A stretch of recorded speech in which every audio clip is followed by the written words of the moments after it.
Alors la forêt, elle est effectivement en évolution importante et on est vraiment à un moment charnière où on voit qu'on a des évolutions majeures à différents niveaux. Tout d'abord, la pression citoyenne est forte pour accéder à nos forêts. On l'a vécu particulièrement dans le cadre du premier confinement où de nombreux citoyens se sont rendus dans les espaces naturels et en particulier en forêt pour simplement prendre l'air, pouvoir vraiment se ressourcer.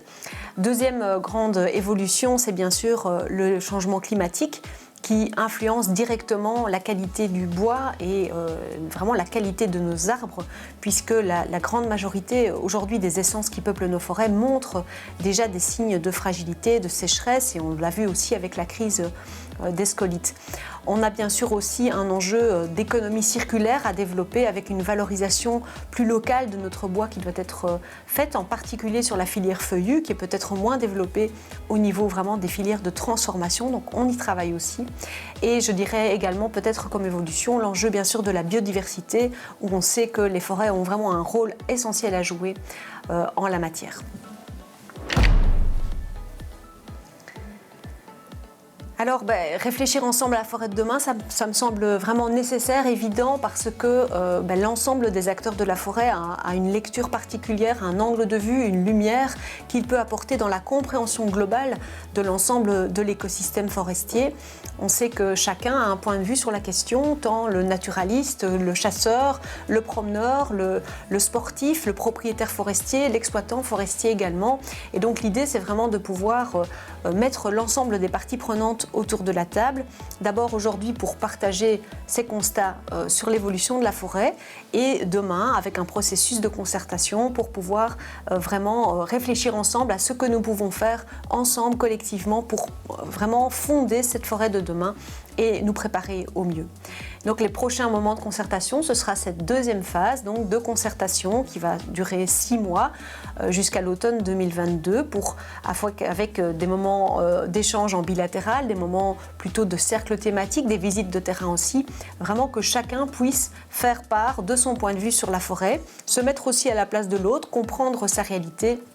pour créer des ponts et faire en sorte qu'on puisse rédiger ensemble aussi, et ce sera la troisième phase, un programme forestier régional qui se veut vraiment, je vais dire, une vision stratégique de la forêt de demain à l'horizon 2030, avec l'idée de pouvoir vraiment définir la forêt souhaitée, même si on sait évidemment que la nature est pleine de surprises, mais en tout cas de pouvoir se préparer au mieux à ces évolutions.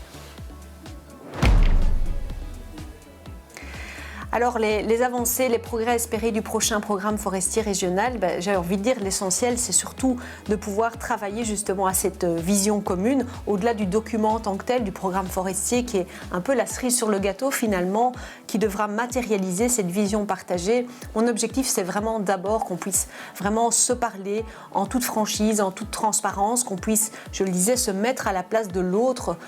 prendre les lunettes du propriétaire forestier lorsqu'on est naturaliste, du chasseur lorsque on est un citoyen éventuellement, là aussi du sportif lorsque on est un exploitant forestier, pour vraiment faire en sorte que chacun puisse comprendre aussi le point de vue de l'autre et qu'on puisse surtout s'arrêter sur finalement ce qui fait notre intérêt commun, ce qui fait notre objectif commun, qui est la préservation de notre écosystème forestier dans l'ensemble de ses fonctions, dans l'ensemble des services aussi écosystémiques que la forêt rend à notre population, à notre environnement, à notre région, puisqu'il faut le rappeler aussi, la forêt, c'est 33% de notre territoire en Wallonie, donc c'est loin d'être négligeable. Et donc j'espère vraiment que ce processus des assises de la forêt dans l'ensemble de ses phases permettra de se doter de cette vision partagée avec, je l'espère, l'aboutissement donc de ce programme forestier comme stratégie forestière à l'horizon 2030 pour la Wallonie.